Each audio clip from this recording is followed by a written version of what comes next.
Greetings, ladies and gentlefish, and welcome to my review of the Tier 7 Japanese medium tank, the Type 5 Chi-Ri. And here it is, in all of its fat-bottomed, enormous goodness. This is it's an unusual tank. Now, the Tier 7 mediums tend to get a bit of a rap for not being very good, or for being a bit uninspiring, a bit dull, you know, feeling like a downgrade from the Tier 6. And in many cases, but there's some tanks that are quite distinctive. So the T-34-1, I've put a review out about, and that's quite an individual tank. And this is another quite individual tank. It has a really defining feature, but we'll get onto that in a moment. So, what do you get with this thing? Well, first thing to note, you have 1,250 hit points. That's the same as, you know, or more than some Tier 7 heavy tanks. Wow, that's a lot. On the subject of that, this is big. Here is the Chi-Ri. Just to give you an idea of scale, here's the T-29. American Tier 7 heavy tank. Or, if we go to the French, here's the AMX M4 1945, French Tier 7 heavy tank. You'll notice that has 1,200 hit points. Here's the Japanese medium tank. It's the same size. So this is a giant machine. But it's really not a heavy tank, and do not get it into your head that this is a heavy tank. It weighs 40 odd tons, so people ramming this are gonna not have a particularly good day of it. You have a speed limit of 42 kilometers a second, which is not all that quick. And when you combine that with the engine to give you a specific power of 13 horsepower per ton, oh dear, really? This is a medium tank? It's not very quick. I mean, typical medium horsepower per ton, in my opinion, is of the order of 15 plus. This is typically 15 to 20. This is 13. It's rather on the sluggish side. The traverse speeds are okay, but nothing to really write home about. The armor, I will talk more about the armor in a moment, but the armor is garbage. It is tissue paper. This is a giant box of health with absolutely no armor whatsoever. So do not rely on that. The gun, we'll get to the gun in a minute. View range 370, pretty typical. Signal range 750, that's good, but you know, pretty standard for Tier 7 medium tanks. So, the armor and the gun. These are kind of going to define this, let's be honest. Armor, I will talk about more in a minute, but 75 on the front of the turret, 75 on the front of the hull, not really sloped at all. Side of the hull 35, side of the turret 50, rear of the turret 50, rear of the hull 35. What does this mean? This means that you are going to get penetrated by everybody and their aunt, and you need to be worried about higher caliber, high explosive shells. Su-152 with that 152mm howitzer will wreck your face. So you need to be careful of that. Something else you need to be careful of. Look at where the gun is on the turret. Look at the amount of turret that's sticking above the gun. This means that if you decide to poke ridgelines with this tank, and you will, for reasons I'll get onto in a moment, you will have to expose quite a large chunk of your tank, all of this up here, before being able to get a shot off on them, which can be frustrating. Especially because obviously this has no armor. So I've faffed around enough. Let's talk guns. Right, there's 3 guns on this tank, but if you have any sense, you'll only ever use 2 of them. They're all 75mm guns. So, on the left, this is the Type 5 75mm gun, or 7.5cm gun. This is the top gun on the Type 3 Chi-Nu at Tier 5. This is effectively the stock gun on the Type 4 Chi-To at Tier 6. And if you have any sense, you will have unlocked the top gun on the Chi-To, which means you will never, ever have to use this gun on this tank at Tier 7, which is good because it would be painful if you did, so bye-bye. And then there were 2. These 2 guns are basically identical, with one very, very important difference. The one on the right, which is the top gun on this tank, is an autoloader. The one on the left, which is the top gun from the Cheeto, is not an autoloader. And that is the difference. And that is all of the difference. So, the one on the left, this is the gun from the Cheeto, and this is the gun that you're going to use, if you've got any common sense, in the quote-unquote stock configuration. 75mm gun, 16.67 rounds per minute, which is pretty respectable, and gives this thing half-decent DPM. 155mm of penetration. You can see we're starting to get into Tier 7 medium tank standards of penetration and the problems therewith. That's kind of on the low side. 130 average damage, well, that's not high, but this is a 75mm gun. What were we expecting? Premium ammo bumps the penetration up to only 186. The premium ammo on this tank is armor piercing. It's a different sort of armor piercing, which means that you don't get hyper penetration as you do, for example, on the T20. And the high explosive rounds are kind of rubbish, but you know, whatever.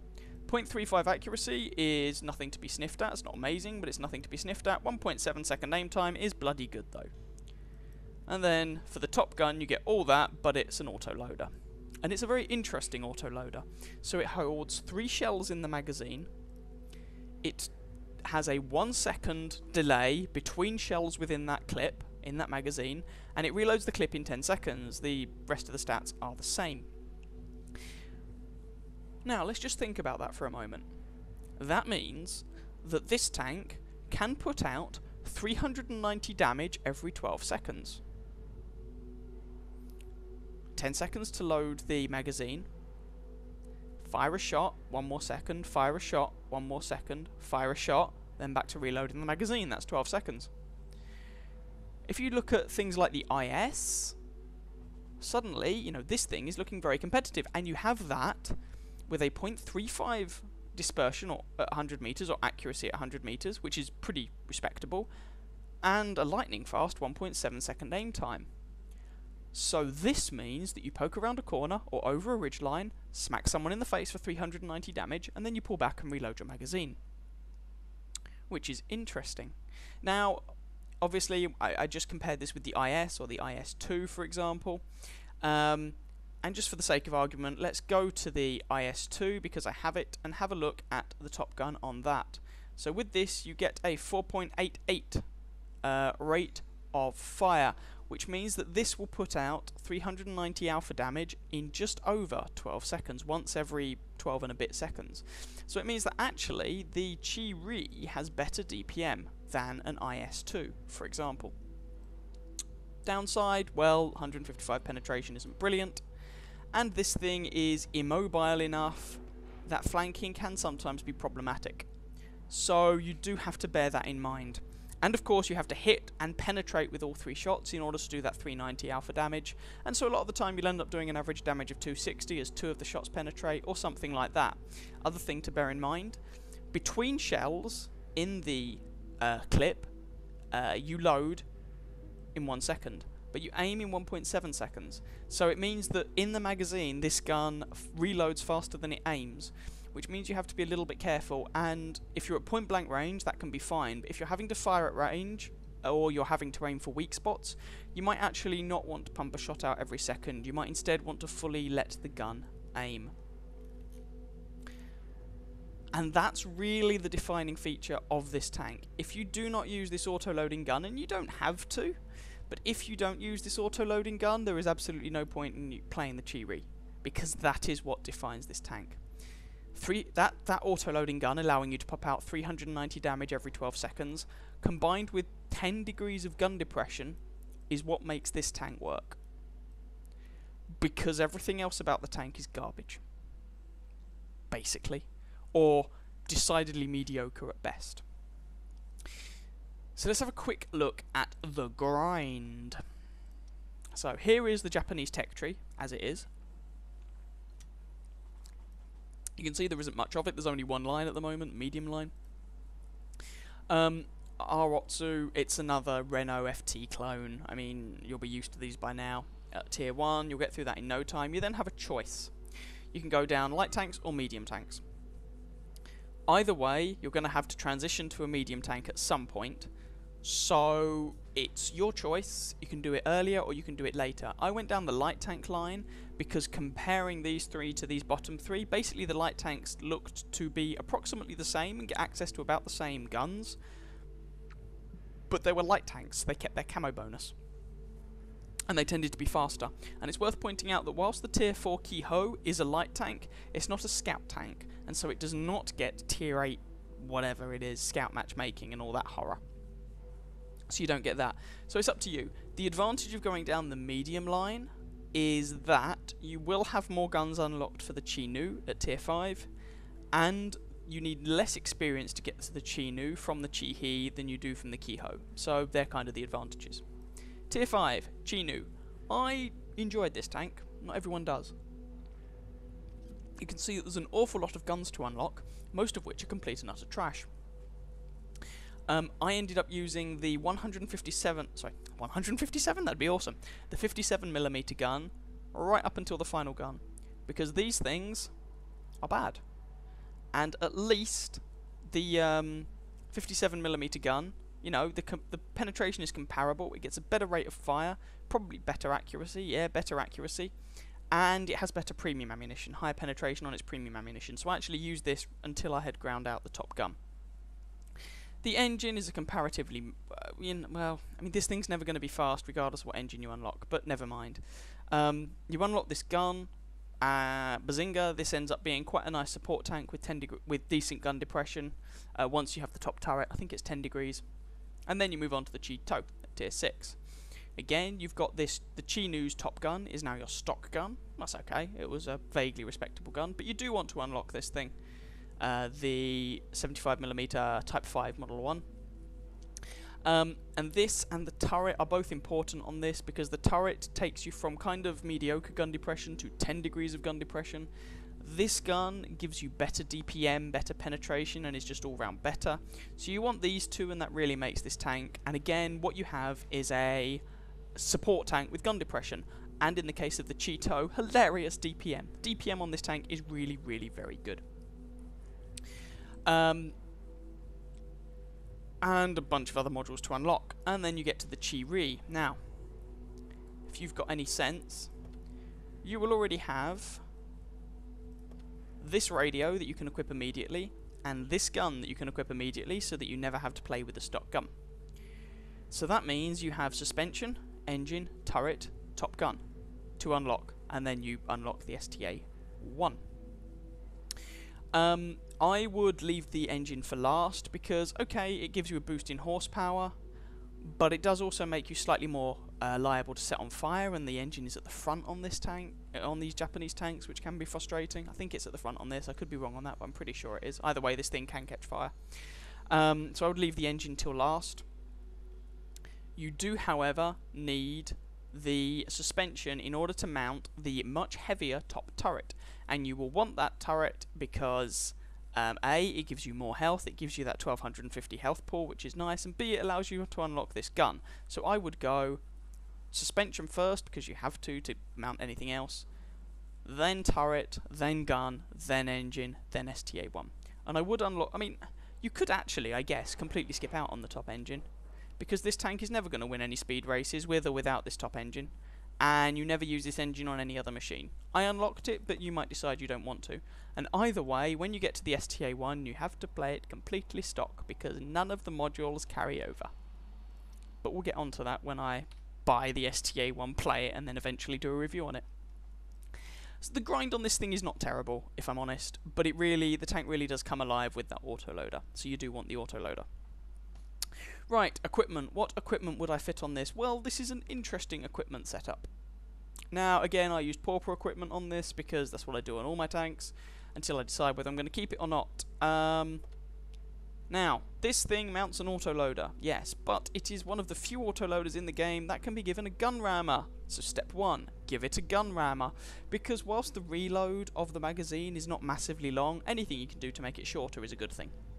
So, 1, gun rammer. 2, well, this is where we start getting a little bit, you know, there's a variety of different options that you could take advantage of. Toolbox, kind of waste of time, if I'm honest, wouldn't bother. Fuel tanks, nah, wouldn't bother. Gun laying drive, you could, because this gun tends to fire within the magazine faster than it aims anyway, but you've got good aim time. I'd be tempted not to bother with the gun laying drive either. Coated optics are a viable option. 370 view range goes up to 407. Yep, with coated optics, which would not be too shabby. Binos, again, you could use binos. Similar argument to coated optics, just depends how you play it. Spore liner, waste of time. Leaf springs, waste of time. Wet ammo rack, I've not noticed any ammo rack problems. Improved vents would be a viable option. Get your reload down a bit and just improve the tank overall. And then camo net. So if I were going to keep this, I would probably use rammer, improved vents, and optics, coated optics. Would be my 3 choices for this tank. What about crew skills? Well, commander, 6th sense. Your commander really wants 6th sense. This is a giant target with tissue paper for armor. 6th sense is your friend, so get 6th sense. Gunner, repairs. You don't want to be sitting around trapped for a long time. Driver, repairs. Possibly preventative maintenance, depending on whether you'd already trained that up earlier on in the Japanese line, because that can be frustrating. But I don't think some of the earlier tanks have the engine mounted in the front. I'm not sure if this one does. I haven't noticed massive problems. Radio operator, repairs. Loader, safe stowage, because getting ammo racked is just annoying and you don't want it to happen. So that'd be my recommendations. Having rambled on about that long enough, let's go and have a quick look at the armor scheme of this thing, and it will be very quick. Very quick indeed. So, time to have a quick look at the armor of this thing. Boom! There we go. 75, 75, that's 20. Okay, good slope, makes it 29. Ooh, yeah, garbage. Garbage, garbage, garbage, garbage, garbage, garbage. The only place where this thing actually has anything even vaguely approaching armor is around the gun. The gun mantlet, sorry. And here you can see that you've got regions that reach a mighty 190mm thick, effective. There's the odd auto ricochet zone, but it's very small. And so you will occasionally eat a shell to this gun mantlet. You can eat Russian 122mm shells on this thing every once in a while, but the rest of the tank is tissue. Really not worth bothering with. You have to be very, very careful about high explosive rounds just penning you. It's really frustrating, and artillery wrecks your face. Yeah, that's really all there is to say about the armor. There's only some here, and even that's not all that good. So, yeah, garbage. Don't rely on the armor on this thing. If you rely on the armor, you're doing it wrong. You're probably going to take damage. You're probably going to die. So don't rely on the armor. Time, methinks, for some gameplay. Here's game number 1. This is a tier 7 game, so we're top tier, which is where the cheery really likes to be. We are here on Live Oaks. Sorry, it took me a while to remember the map name. God, I'm going senile, I really am. Yeah, Live Oaks. And we're spawned at the north spawn point. Now, I could go and fight it out in the city, and you could argue that wouldn't be a terrible idea. I have the damage output to do it, because you can kind of, in many situations, think of this gun as having 390 alpha damage, but I don't really want to tangle with their heavy tanks. The armor on things like the KV3, even the IS or ARL, can mean that you bounce at least one of the shots in your clip fairly often. And so that means you no longer have the 390 alpha damage, you're looking at more 240. And also, of course, the armor on this thing is really bad. If you go into the town, you're not using your gun depression, which is one of the best things about this tank. So some people might argue go into the town, but I really don't think that's the right place for the Chi-Ri. Just because it's big, don't convince yourself that you're driving a heavy tank. You're really not. You're driving a medium tank. And the armor is to match. So unfortunately we turned round, which means that we don't get a shot on that Panzer IV, which is kind of annoying. But I've spent far too long just sitting here near the spawn. I should be a lot further down the left-hand side. I'm going to go down the right-hand side. I'm going to go down the train tracks, so I need to actually go down the train tracks and help my team out. You know, you have to be kind of mercenary in this tank, and in a lot of autoloaders. as nasty as it sounds, don't be afraid to let your team take hits for you. You are good at outputting damage, you are not good at taking damage. You are not good at tanking, as paradoxical as that sounds. So don't be too afraid if your teammates take hits for you. Being the good guy in an autoloader tank, not always the best plan in the world. There's an M5 Stuart that's coming to threaten our base, but if we're going to be honest, we've got a tank destroyer, a heavy tank and a medium tank around our base. Assuming that all three of those guys are not AFK, we should be fine, and that Stuart should not last particularly long. That Type T-34 manages to be a ninja and get himself out of the way just in time, which is kind of frustrating. But, you know, them's the breaks. Stuart is down, finally finished off by our Chi-Nu, and there's a KV-3, and we'll see if I can get some damage on the aforementioned KV-3. So I've got side shots on him, which is good. That shot misses. 0.35 accuracy, that one hits, is respectable. That was a bad shot. 0.35 accuracy is respectable, but it's nothing that special. And sometimes the fact that this gun's an autoloader backfires. If I'd been using a regular gun there, maybe I'd have gotten a bit more damage, but then you have the burst damage potential. And if you're not going to use the auto-loading gun on this tank, that really does render this tank somewhat pointless. So, the scoreline is currently 5-5, 5-6, sorry, 5-7, oh dear. And there's an IS. And we're just going to pile some damage into him. I get a little bit lucky, all three of my shots hit and penetrate, which is nice. I don't know exactly how much damage I did, but on average rolls it would have been 390. Jagdpanzer 4, the flat panzer, I get one shot into him and I just fire off the last shot. Because, why not? I carry a lot of ammunition and I need to reload, and I should have pressed the C key instead, but whatever, it doesn't really make too much difference if we're going to be honest. So we're currently losing 6-8. The town is not looking amazingly good. Having said that, KV-3 takes out their Type 58. There's a Tiger. First shot misses somehow. Other two go in though for a total of 266. And there you can see, of course, one of the disadvantages, I guess, of having this 3-shot autoloader compared to just a 390 alpha damage gun. On the one hand, if your first shot misses, you've got 2 more to follow it up with, and that one bounces. On the other hand, of course, you stand a very good chance sometimes of only doing, say, 260 average damage, or getting 1 penetration doing 190, or maybe getting all 3 bounce. So I'm taking the 4 here, the front, on the basis that the other teammates I have with me are on comparatively low health. Now I know I said don't be the good guy in this tank, but there are situations in which you want to keep your team alive. So there are 3 of us right here. I do not want to be the only one here. The other 2 guys are on very low health, so I'm going to go first to take the hit. Our Chi-Nu is being shot up by a Cheeto. No, the Cheeto is currently on kind of low health. And our team has pulled a blinder and managed to pull it back to 11-10. So this was not a bad team at all. And respect to my teammates here.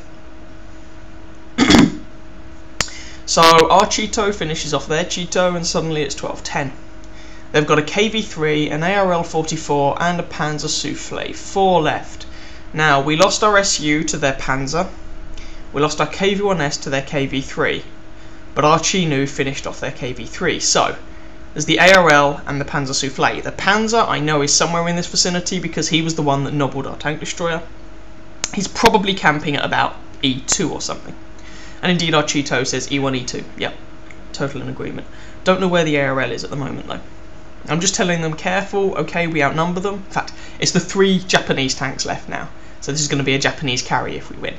I'm telling them be careful. Although we outnumber them 3-2, and I've got a fair amount of health left, we shouldn't be completely gung-ho about this. You know, don't just completely rush in. Our Churchill says, Chi-Ri, you're still full. What the fuck? Go. Well, I'm not just going because I want to wait for my teammates to get here. I'm happy to take the hits, but if you go completely isolated, that's a very good way to wind up dead. And I managed to get, of those 3 shots, 1 penetration on the ARL, and the Panzer Soufflé puts a shot into me. But he only has 350 average health. I do 390 average damage with a clip. Someone's already hit him, and there we go, he dies in 2 shots. reloading my clip. Takes something like 9 seconds or something of that order. And our Chi-To, I think it is working over this ARL. Now 3 of us should be able to take this guy out. 1, 2, 3. Autoloader finishes him off. Go Japan! And it was nice to see us win, and it was nice to see the 3 Japanese tanks there at the end. 1 tier 5, 1 tier 6, 1 tier 7. Just tag teaming the remaining tanks on the enemy team. So that was a fairly respectable team, and that's what this tank can do when it's top tier. But even when you're top tier, you will get bounces, especially if you try and fire off your 3 shells in your clip as soon as they load, because your aim time, although it's good, is longer than the reload time within shells in the clip. So that was when you're top tier. Let's have a quick look at what happens when you're bottom tier.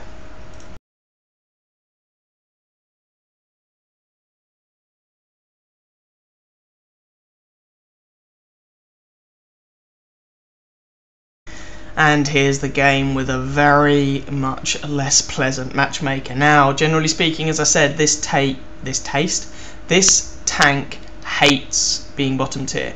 It really likes being at the top of the feeding pool, not because its armor's particularly special, and usually tanks that really like to be at the top, it's about the armor, but because its gun works against same and lower tier tanks and can really struggle against higher tier tanks.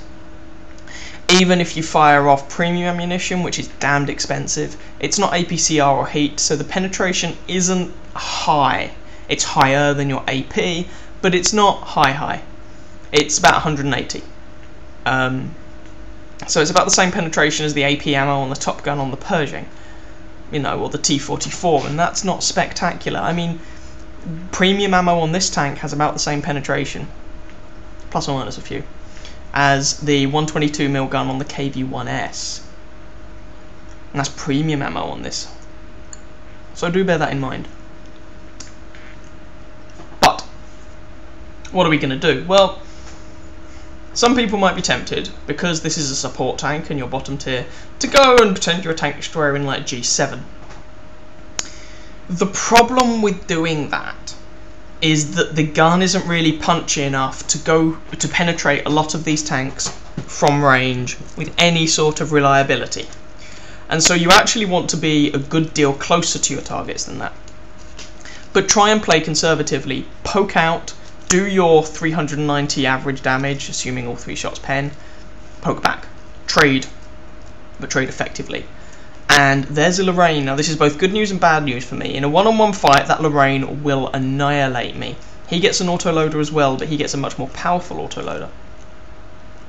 However, this is not a one-on-one fight, and he appears to be distracted by someone else. The good news for me is that his armour is bad. And so there's 3 shots into him now, and takes a lot of his health off. Now he tracks me there, and I am not going to sit in front of a tier 9 autoloader and just let him unload on me. That's an incredibly bad idea. So I repair my track and get out of there. And you can see there, even though the Lorraine is a weakly armoured tank for tier 9, he was still able to bounce one of my shots. And there's a 1390 behind me, that 1390 at F7. Now RIS-3 polishes off their Lorraine, but that 1390 got a shot into my bum. He's also got an autoloader, and he might be a light tank, but he has a more powerful autoloader than we do. So we need to treat him with a very, very healthy dose of respect.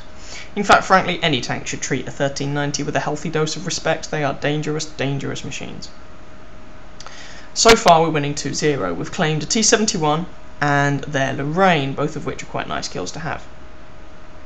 1, 2, 3, we get a kill. Hurrah! So far, we've put kind of 2 clips into a Lorraine. So, something of the order of 700 odd damage, 600-700 damage into a tier 9 medium. And we killed a tier 8 light tank. Not too shabby. There's a 1375, oh, he disappears. I don't know exactly where he is. I don't bother taking the shots, I don't think. And you can argue whether I should have blind fired there or not, but the fact is, I didn't. And my view to this IS-8 is obscured by rocks, which of course means I can't shoot him, but conversely he can't shoot me either. And his return fire is likely to be considerably more dangerous. But I can shoot that guy, and his armour is not very good. So we're going to shoot him. 1, 2, 3, kill him. Kill number 2, tier 7 tank destroyer. And we're winning 7-2. It's looking like we're going to get this game fairly convincingly now. It's not guaranteed, of course, but it's looking pretty good. And there's another German tier 7 tank destroyer. First shot misses, second one goes in, third one misses, Ferdinand finishes him off. 9-3.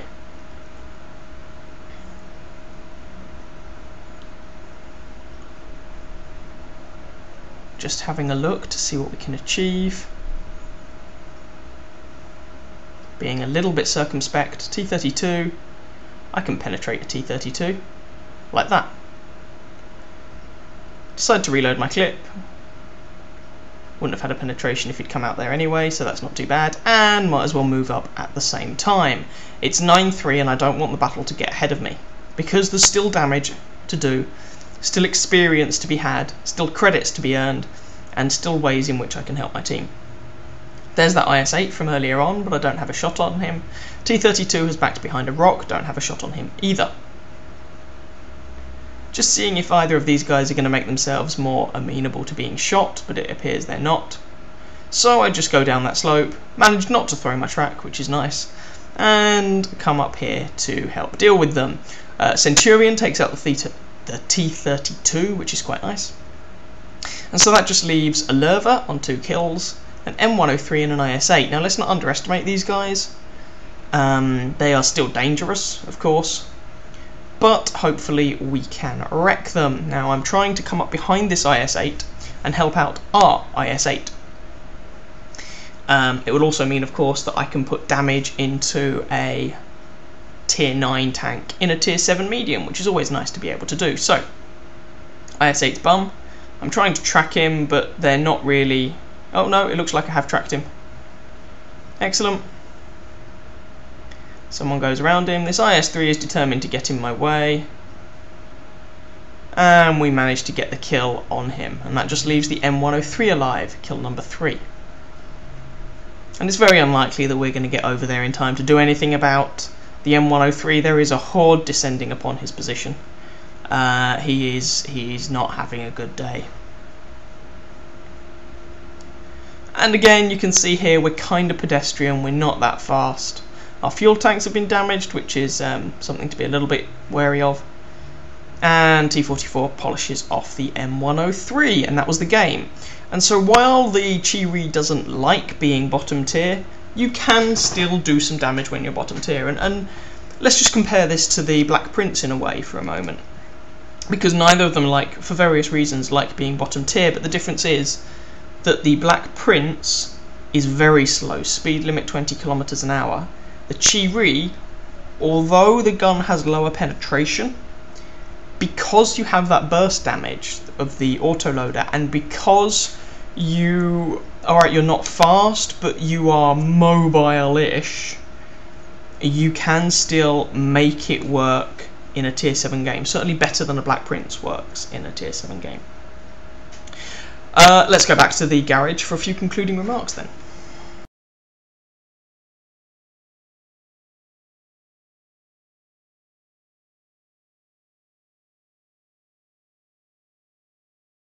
So, time for some concluding remarks. What do I think about this tank? Well, it's an interesting support tank. Now it's kind of limited in what you can do with it. You can't lead charges with this thing or you will get wrecked.